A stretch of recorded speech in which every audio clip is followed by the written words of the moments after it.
Saya akan membacakan 2 Tawarik pasal 29. Beginilah firman Tuhan. Hizkia berumur 25 tahun pada waktu ia menjadi raja, dan 29 tahun lamanya ia memerintah di Yerusalem.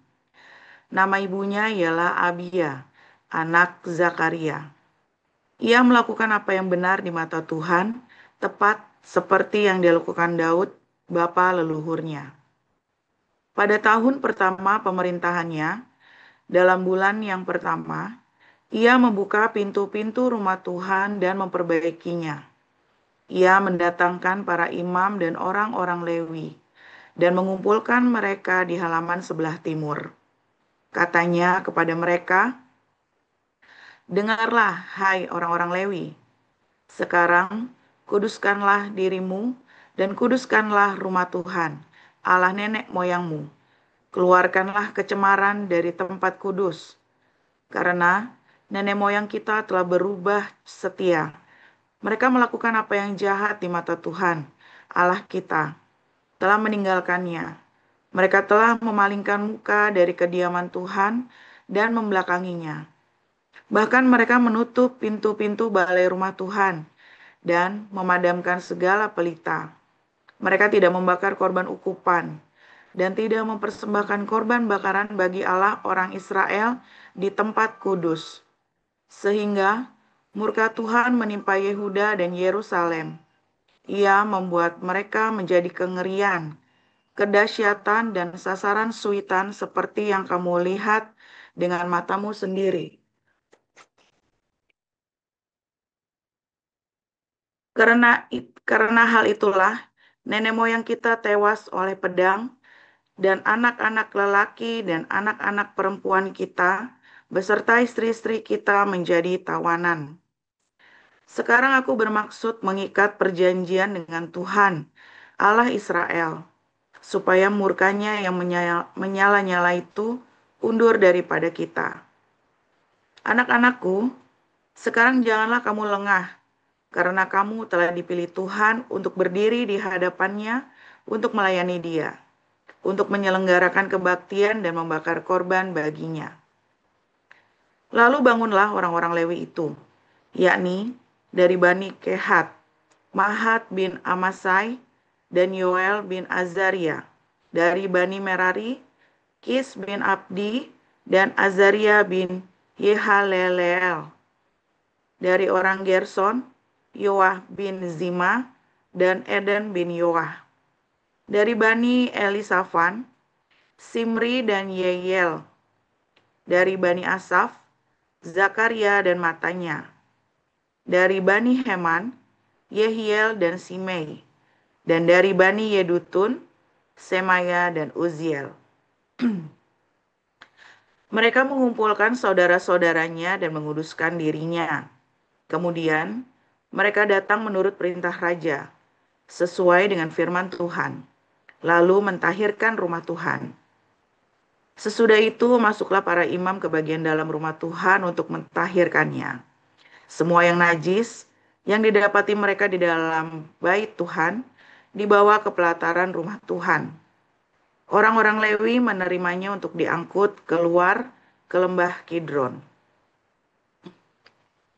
Pekerjaan menguduskan itu dimulai pada tanggal 1 bulan yang pertama. Pada hari ke-8 bulan itu, mereka sampai ke balai rumah Tuhan dan menguduskan seluruh rumah Tuhan dalam 8 hari. Mereka selesai pada hari ke-16 bulan pertama. Lalu masuklah mereka menghadap Raja Hizkia dan berkata, "Kami telah mentahirkan seluruh rumah Tuhan, juga mezbah korban bakaran dengan segala perkakasnya dan meja roti sajian dengan segala perkakasnya. Dan segala perkakas yang dibuang oleh Raja Ahaz ketika ia berubah setia pada masa pemerintahannya, telah kami sediakan dan kami kuduskan. Sekarang semuanya itu ada di depan mezbah Tuhan."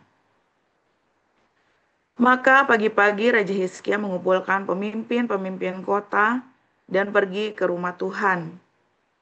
Mereka membawa 7 ekor lembu jantan, 7 ekor domba jantan, 7 ekor domba muda, dan 7 ekor kambing jantan sebagai korban penghapus dosa untuk keluarga raja, untuk tempat kudus, dan untuk Yehuda.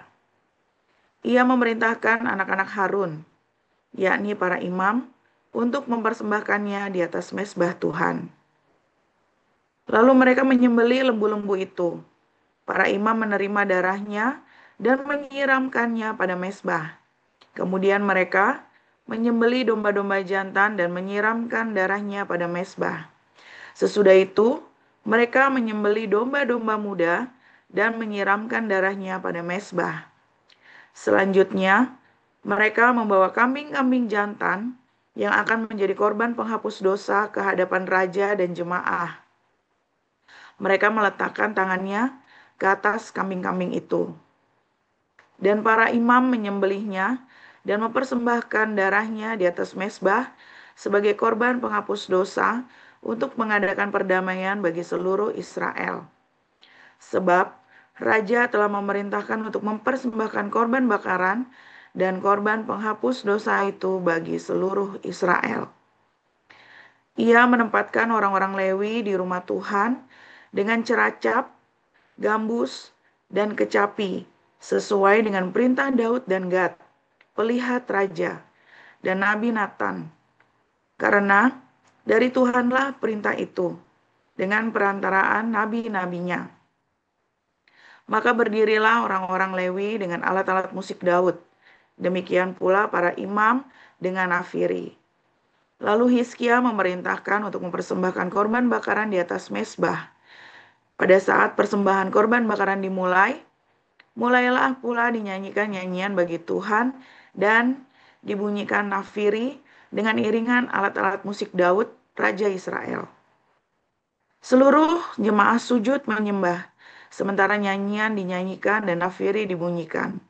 Semuanya itu berlangsung sampai korban bakaran habis terbakar. Sehabis korban bakaran dipersembahkan, raja dan semua orang yang hadir bersama-sama dia berlutut dan sujud menyembah. Lalu Raja Hizkia dan para pemimpin memerintahkan orang-orang Lewi menyanyikan puji-pujian untuk Tuhan dengan kata-kata Daud dan Asaf, pelihat itu.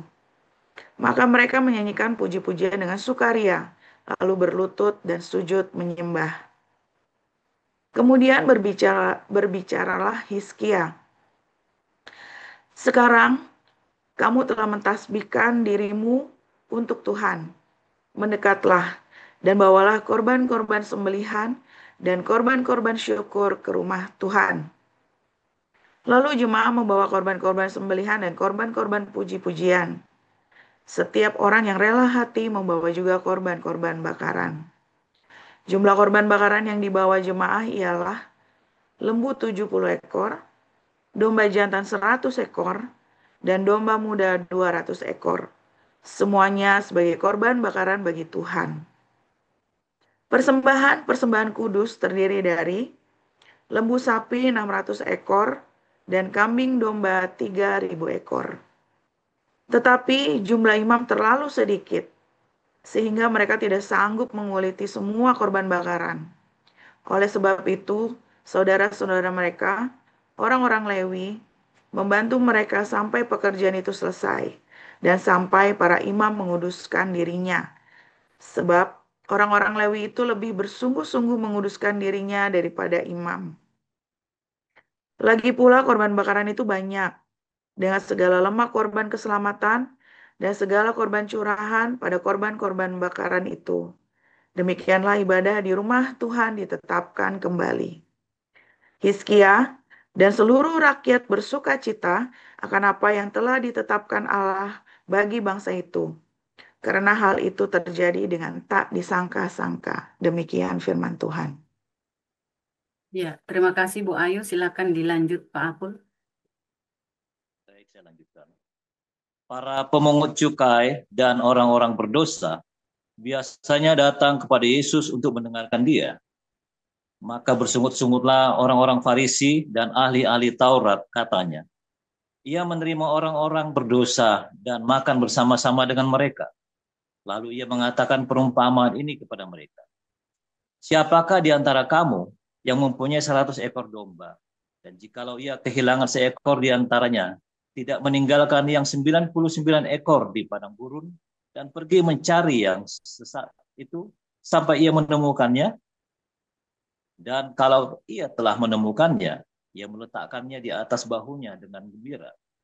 Dan setibanya di rumah, ia memanggil sahabat-sahabat dan tetangga-tetangganya serta berkata kepada mereka, bersukacitalah bersama-sama dengan aku, sebab dombaku yang hilang itu telah kutemukan. Aku berkata kepadamu, demikianlah juga akan ada sukacita di sorga karena satu orang berdosa yang bertobat, lebih daripada sukacita karena 99 orang benar yang tidak memerlukan pertobatan. Atau perempuan manakah yang mempunyai 10 dirham dan jika ia kehilangan satu di antaranya, tidak menyalakan pelita dan menyapu rumah serta mencarinya dengan cermat sampai ia menemukannya? Dan kalau ia telah menemukannya, ia memanggil sahabat-sahabat dan tetangga-tetangganya serta berkata, bersukacitalah bersama-sama dengan aku, sebab dirhamku yang hilang itu telah kutemukan. Aku berkata kepadamu, demikian juga akan ada sukacita pada malaikat-malaikat Allah karena satu orang berdosa yang bertobat. Yesus berkata lagi, ada seorang mempunyai 2 anak laki-laki. Kata yang bungsu kepada ayahnya, Bapa, berikanlah kepadaku bagian harta milik kita yang menjadi hakku. Lalu ayahnya membagi-bagikan harta kekayaan itu di antara mereka. Beberapa hari kemudian, anak bungsu itu menjual seluruh bagiannya itu lalu pergi ke negeri yang jauh. Di sana ia memboroskan harta miliknya itu dengan hidup berfoya-foya. Setelah dihabiskannya semuanya, timbullah bencana kelaparan di dalam negeri itu dan ia pun mulai melarat. Lalu ia pergi dan bekerja pada seorang majikan di negeri itu. Orang itu menyuruhnya ke ladang untuk menjaga babinya. Lalu ia ingin mengisi perutnya dengan ampas yang menjadi makanan babi itu. Tetapi tidak seorang pun yang memberikannya kepadanya. Lalu ia menyadari keadaannya, katanya, betapa banyaknya orang upahan bapakku yang berlimpah-limpah makanannya. Tetapi aku di sini mati kelaparan. Aku akan bangkit dan pergi kepada bapakku dan berkata kepadanya, Bapa, aku telah berdosa terhadap sorga dan terhadap Bapa. Aku tidak layak lagi disebutkan anak Bapa. Jadikanlah aku sebagai salah seorang upahan Bapa. Maka bangkitlah ia dan pergi kepada bapaknya. Ketika ia masih jauh, ayah telah melihatnya, lalu tergerak hatinya oleh belas kasihan. Ayahnya itu berlari mendapatkan dia, lalu merangkul dan mencium dia. Kata anak itu kepadanya, Bapa, aku telah berdosa terhadap surga dan terhadap Bapa. Aku tidak layak lagi disebutkan anak Bapa. Tetapi ayah itu berkata kepada hamba-hambanya, lekaslah, bawa kemari jubah yang terbaik, pakaikanlah itu kepadanya dan kenakanlah cincin pada jarinya dan sepatu pada kakinya. Dan ambillah anak lembu tambun itu, sembelilah dia dan marilah kita makan dan bersukacita. Sebab anakku ini telah mati dan menjadi hidup kembali. Ia telah hilang dan didapat kembali. Maka mulailah mereka bersukaria. Tetapi anaknya yang sulung berada di ladang. Dan ketika ia pulang dan dekat ke rumah, ia mendengar bunyi seruling dan nyanyian tari-tarian. Lalu ia memanggil salah seorang hamba dan bertanya kepadanya, apa arti semuanya itu? Jawab hamba itu, adikmu telah kembali dan ayahmu telah menyembelih anak lembu tambun, karena ia mendapatnya kembali dengan sehat. Maka marahlah anak sulung itu, dan ia tidak mau masuk. Lalu ayahnya keluar dan berbicara dengan dia. Tetapi ia menjawab ayahnya, katanya, telah bertahun-tahun aku melayani Bapa, dan belum pernah aku melanggar perintah Bapa. Tetapi Bapakku belum pernah Bapa memberikan seekor anak kambing untuk bersukacita dengan sahabat-sahabatku. Tapi baru saja datang anak Bapa yang telah memboroskan harta kekayaan Bapa bersama-sama dengan pelacur-pelacur.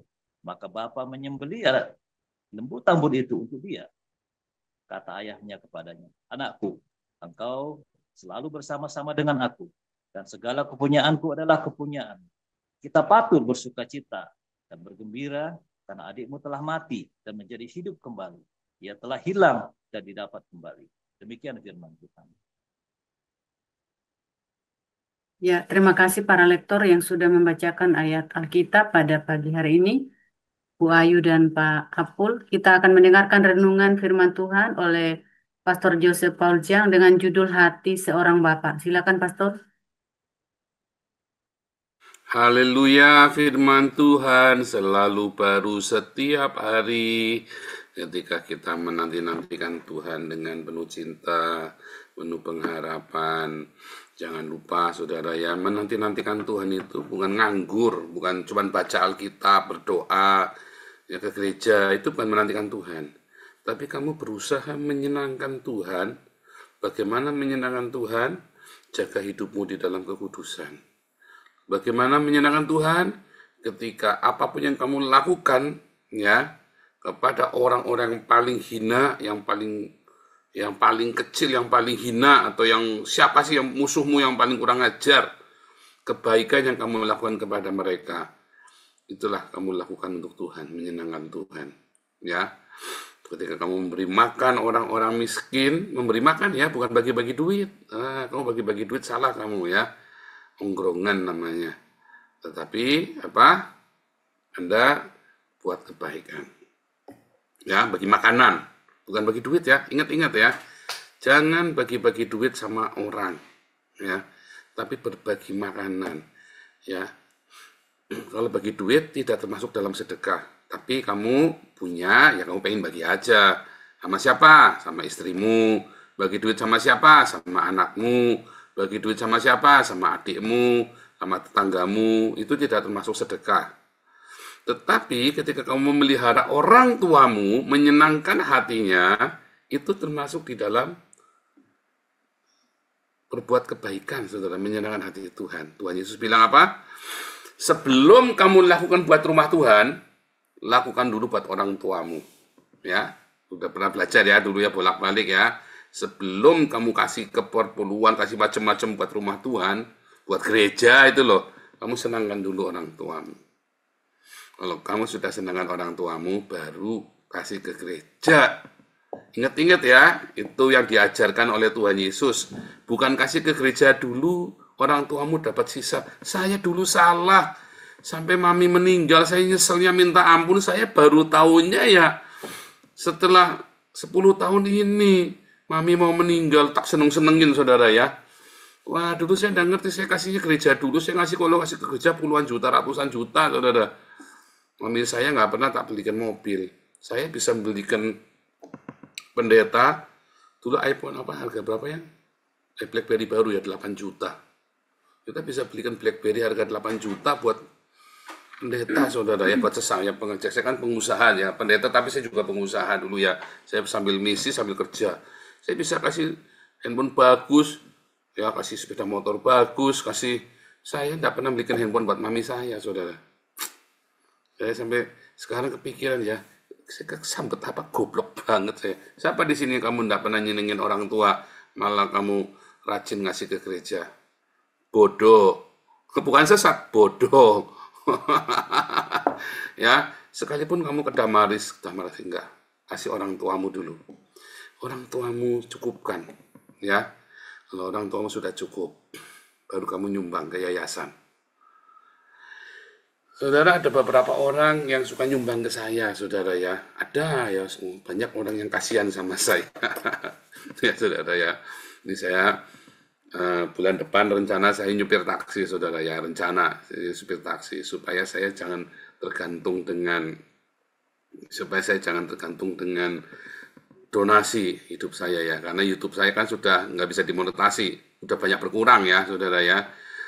Jadi saya harus, karena Gemeente kan pemerintah minta saya kerja, saya harus kerja saudara ya, saya harus kerja. Nah, ya saya kerja karena mereka heran kenapa pendeta nggak digaji saudara. Cuma saya bilang, mau gaji berapa? Orang jemaatnya kita di Indonesia kebanting, pusing nanti. Ya nggak fair, ya kan? Kalian orang Indonesia, saya di sini, lalu gaji saya, gajinya gaji euro, ya nggak fair, nggak bisa. Ya saya perlu kerja, nggak apa-apa. Toh Rasul Paulus juga kerja, kita semua kerja. Cuman saya tidak bisnis ya saudara, jadi hanya bekerja yang freelance gitu ya. Ya paling gampang apa ya, taksi Uber paling gampang. Ya ini saya sekalian pengumuman. Jadi kalau kamu ketemu tiba-tiba saya lagi nasi, jangan, lo kok ini Nabi 20 nasi, enggak apa-apa ya. Rasul aja bikin tenda, enggak apa-apa. Supaya saya jangan membebani kalian. Ya, nah saudara, ketika kita bekerja, ya hamba Tuhan pun, saudara ya, saya tadi cerita, saya mau kerja, supaya saya jangan menjadi beban buat kalian, dan kalian nggak usah mikirin saya. Ya, supaya jangan, wah kudu beri. Ada orang yang kudu beri pendeta. Saya bilang jangan. Lalu ada orang-orang yang kasihan sama saya ya, saudara ya. Saya senang dikasih uang. Tapi saya sebenarnya, kamu udah senangkan orang tuamu belum? Jangan sampai saya menerima uang yang harusnya kamu sedekahkan ke orang tuamu, malah kamu sedekahkan ke saya masih kuat, masih seger, saudara. Ya maaf kata, saudara, bikin anak lagi aja saya masih bisa. Ya, tapi pabriknya sudah tutup. Buka apa tutup? Tutup, katanya tutup, saudara. Ya tutup, nggak apa-apa, buka lagi boleh. Ya kan?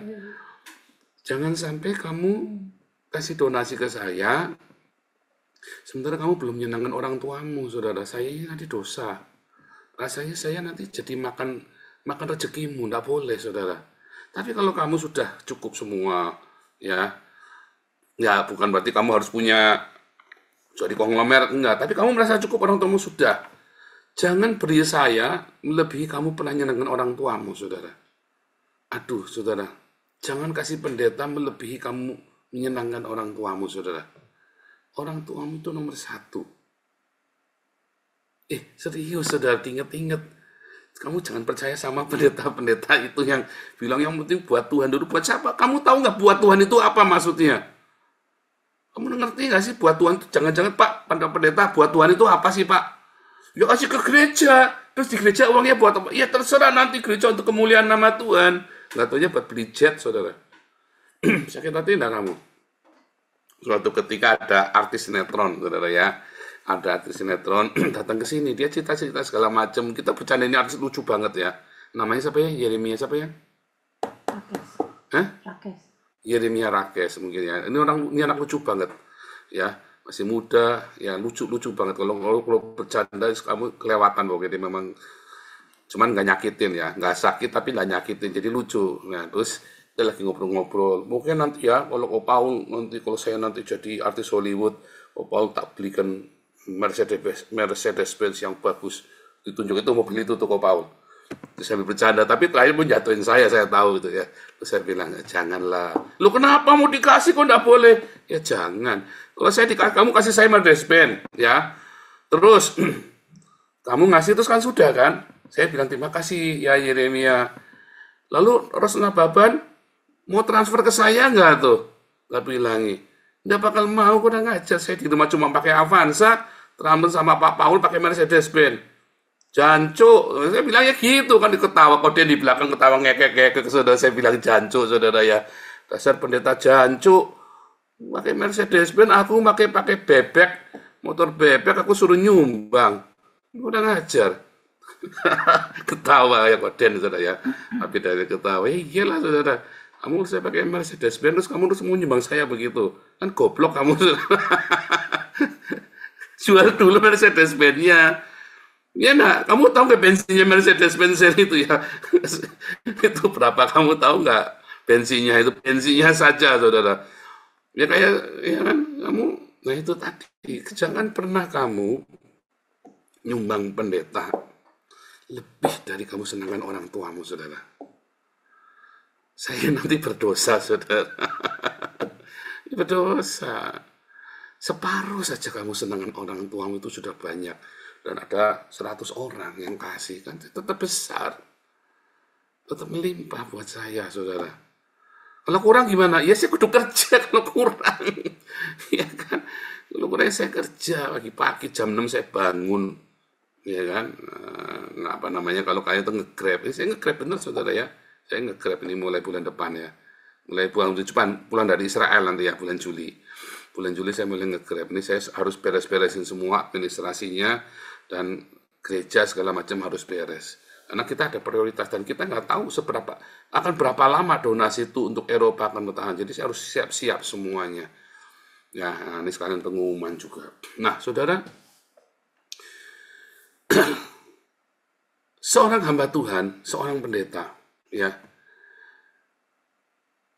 harus mengajarkan, ya, supaya kamu menghormati ayah dan ibumu, saudara. Kamu harus menaruh respek kepada orang tuamu, menyenangkan hati orang tuamu.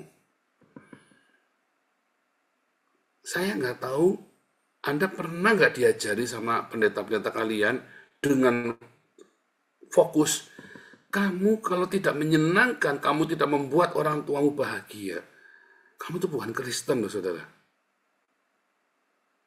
Kamu bukan Kristen. Kamu harus menyenangkan hati ayahmu. Makanya kan firman Tuhan bilang apa, saudara? Anak-anak, ya, hormatilah ayahmu, dengarlah nasihat ibumu. Ya, didikan ayahmu dan nasihat ibumu. Anak-anak dengarkan. Kenapa, saudara? Karena surga, kerajaan Allah dimulai dari ayah dan ibu. Bukan cuma ibu, saudara, ya. Ayah dan ibu. Dua-duanya. Nggak bisa cuma salah satu. Nggak bisa kamu, saya sayang ibu, saya sayang mama, tapi saya benci papa. Atau saya sayang papa, saya benci mama. Nggak bisa, saudara. Harus dua-duanya. Pak, tapi papa saya jahat. Kamu harus ampuni. Kamu harus punya pengampunan.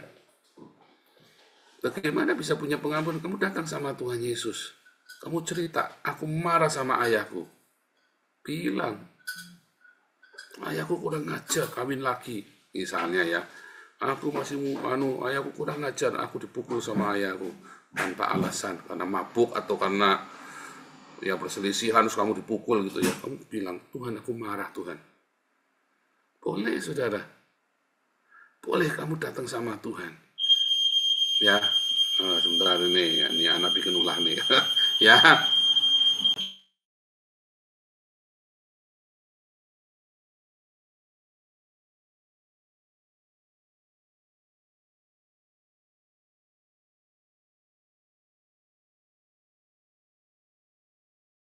Oke, ya udah alarm ya. Jadi kalau udah kelebihan asap dikit kita alarmnya nyala soalnya ya.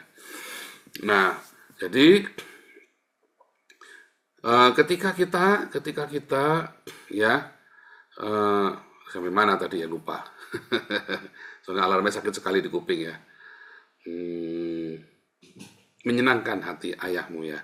Kalau kamu tidak bisa mengampuni ayahmu, kau minta sama Tuhan. Kau berdoa. Kamu terus terang sama Tuhan. Ya, kau bilang, Tuhan aku marah sama papaku, aku belum bisa ngampuni. Tolong aku. Tuhan akan datang. Ya, itu adalah doa yang pasti dijawab sama Tuhan. Pasti Tuhan akan berikan yang baik. Tuhan aku tidak bisa ngasihi mamaku Tuhan. Karena waktu aku muda, waktu aku kecil, mamaku lari sama lelaki lain. Menyakiti hati papaku. Kamu berdoa, Tuhan tolong aku Tuhan. Nah, dan belajar saudara, ya belajar menunjukkan perhatianmu ketika orang tuamu sudah nggak bisa kerja. Jangan orang tuamu nggak bisa kerja, pendetamu masih gagah perkasa kayak saya, lalu kamu nyenengin hati pendeta, sementara orang tuamu yang sudah berbanding di kasur, udah lemah, tak berdaya, kamu malah nggak urusin. Ya, itu adalah hati Bapa kita di sorga. Mengapa saudara? Kalau kamu belajar merawat orang tuamu, anakmu lihat saudara. Anakmu lihat. Apa yang terjadi kalau anakmu lihat? Maka dia, atau kamu tua, dia akan lakukan yang sama. Kalau kamu kurang ajar sama orang tuamu, walaupun orang tuamu bikin salah sama kamu, ya, tapi kamu kurang ajar, kamu perlakukan orang tuamu dengan tidak layak, anakmu lihat, dia akan 2 kali kurang ajar kepadamu. Enggak, jangan percaya saya, sudah lakukan, jangan percaya deh. Tetapi sekalipun orang tuamu jahat, ya, kamu lakukan. Dan lakukan dengan sukacita. Mungkin kamu bukan melakukan karena orang tuamu, tapi karena Tuhan. Dan untukmu sendiri. Ketika kamu mengasihi, terus ya kamu curahkan cinta itu. Ya, jangan ngeluh saudara. Bahkan sampai mandiin orang tua kalau perlu. Kalau orang tuamu udah benar nggak percaya. Anak itu sudah mandiin mami saya dulu ya, waktu mami saya mau mati pertama kali sebelum berangkat kemari itu 2014 atau 15 ya, mami mau meninggal ya. Mami mau meninggal ya. Terus diobati sama anak ya, di rumah sakit ditungguin, dimandiin ya, dicepokin. Sembuh saudara ya. Sembuh saudara ya. Karena ditelateni sama anak. Jadi mami itu sayang sekali ya. Nah, meninggal kan baru kemarin ya 2020 ya. 2020 meninggal. Nah, jadi waktu saudara ketika kita memperlakukan orang tua kita ya dengan benar. Itu sama seperti kamu memperlakukan Tuhan, saudara. Ya, ketika kamu memperlakukan orang tuamu dengan benar, merawat orang, kamu tuh seperti memperlakukan sesuatu, respekmu sama seperti respek kepada Tuhan, saudara. Sekali lagi, sekalipun kamu kecewa, sekalipun mama, papa mengecewakanmu, sekalipun, singkirkan dulu semua, lakukan. Dan itulah yang namanya menyenangkan hati Tuhan. Itu.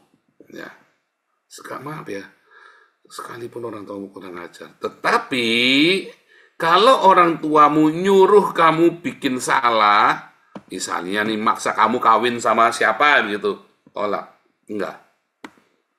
Itu bukan menyenangkan orang tua. Karena ada orang tua yang memang kurang ajar, harus diakui. Dulu pernah di sini ya, pernah dijelaskan sama Koden ya, sama Pastor Daniel. Kamu tidak boleh turuti kemauan orang tua yang kamu tahu itu salah. Kamu disuruh pindah agama jadi Islam. Oh, ini kamu sayang sama aku. Oh, saudara dipalak sama orang tuamu sendiri. Ada orang tua yang kurang ajar loh. Orang tuamu Islam lalu maksa kamu masuk Islam untuk kalau kamu gitu kamu durhaka sama orang tua. Kamu harus begini, harus begitu. Terus kamu jadi merasa bersalah. Enggak ya. Jangan takut. Ada orang tua yang durhaka, ada orang tua yang kurang ajar. Kamu tidak harus turuti, tetapi kamu harus merawat dia. Beda ya, merawat dengan nurutin. Kamu tidak harus nurutin kemauan orang tuamu kalau itu salah, saudara. Walaupun jarang, ya jarang, tapi ada. Kamu jangan turutin, tapi kamu tetap merawat. Dan kamu harus punya keyakinan yang teguh. Menuruti orang tua berbeda dengan menghormati dan mengasihinya. Kalau kamu menghormati dan mengasihi, kamu tidak harus nurut. Enggak. Kamu dengarkan. Ya, jadi Islam lah, gini. Nanti kalau papa meninggal, siapa yang doain papa? Ya, misalnya gitu kan, ada begitu kan. Terus kamu dilarang, apalagi dulu kami kalau misalnya saya nginjili orang-orang Buddha, orang-orang Konghucu itu kan paling susah, saudara. Kenapa? Nanti siapa yang doain orang tua saya, segala macam, ditakut-takuti kan. Kamu tidak harus turutin yang begituan. Jangan mau ditekan, dimanipulasi oleh orang tuamu dengan alasan kamu kan nanti harus hormat sama orang tua, kamu durhaka. Jangan, saudara. Orang tua jangan pernah minta dihormati sama anaknya. Anak jadi tidak hormat sama kamu, karena kelakuanmu sendiri. Papa mama ya. Cuman ibu-ibu sekalipun suaminya salah, jangan musuhin suaminya. Bapak-bapak sekalipun ibumu salah, jangan anakmu sampai memusuhi istrimu. Ya, orang tua belajar. Jangan paksa anakmu hormat sama kamu. Ya, kamu mengendorse istri, kamu mengendorse suamimu supaya anaknya hormat. Nak, kamu harus sayang sama mama. Tapi jangan bilang, nak, kamu tuh harus hormat sama saya. Jangan pernah ngomong begitu. Karena kamu tahu kalau anak itu tidak hormat, karena ada yang salah dengan kamu. Tetapi anak-anak yang jadi anak, dia mesti ngerti. Ya, sekalipun orang tua bikin salah, kamu hormat, kamu mengasihi, merawat, tanpa kamu ikutin kelakuannya atau ajarannya yang memang salah. Di kelas apostolik nanti saya ajarin lebih lengkap lagi mengapa dan harus seterusnya. Tapi sekarang kita sampai satu titik. Itulah hatinya Tuhan, saudara. Kalau kamu hatimu benar sama orang tuamu, ya, maka kamu akan diberkati. Katanya kamu akan mewarisi bumi, lanjut panjang umurmu di tanah yang Tuhan berkati. Ya, itulah hati Bapa untuk anaknya, hati Tuhan Yesus ya, hati Bapa kita di sorga yang Tuhan Yesus ajarkan kepada kita, berikan teladan ya kepada kita. Jadi mulai sekarang ya, kalian semua ayo senangkan hati orang tuamu. Ya, sebelum kamu kasih uang ke gereja, ke yayasan, kamu senangkan orang tuamu dulu. Rawat yang benar. Nah, kalau sudah kamu kasih uangmu ke sini, daripada kamu buat yang lain-lainnya, baru kamu kasih tuh ke Damari, ke Damar Kasih, ke Embun Pagi, untuk saling tolong-menolong. Ya, ada lagi, kasih ke saya, jangan lupa, ya kan? Tuhan Yesus memberkati. Haleluya.